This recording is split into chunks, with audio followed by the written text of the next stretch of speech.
কিয়ামতের দিন আল্লাহর কাছে 3 ধরনের মামলা উঠবে। কয় ধরনের মামলা? 3 ধরনের মামলা উঠবে, ভালো করে শুনেন। নাম্বার 1, তাওহীদ সম্পর্কিত মামলা, ঈমান সম্পর্কিত মামলা। কারণ ঈমানের মধ্যে বড় ভেজাল আছে, শিরক আছে, কুফরি আছে, নেফাক আছে, ঈমান ঠিক নেই। এই মামলাগুলো বিনা হিসাবে জাহান্নাম। 2 নম্বর মামলা হলো আল্লাহবাদী মামলা। আল্লাহবাদী মামলা বলতে বুঝাতে চাচ্ছি যে আল্লাহর হক নষ্ট করেছেন সেই মামলা।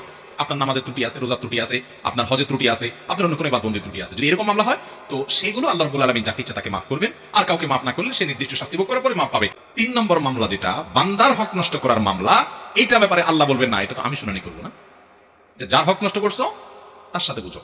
আর কিয়ামত এমন একটা জায়গা ভাইরা আমার, আল্লাহ কোরআনে বলছেন ইয়াউমা ইয়াফিরুল মারউ মিন আখি ওয়া উম্মিহি ওয়া আবি ওয়া সাহিবাতিহি ওয়া বানি। সেদিন মানুষ তার বাবা দেখে সন্তান পলায়ন করবে, মাকে দেখে সন্তান, মা সন্তান দেখে পলায়ন করবে, স্বামী স্ত্রী দেখে পলায়ন করবে।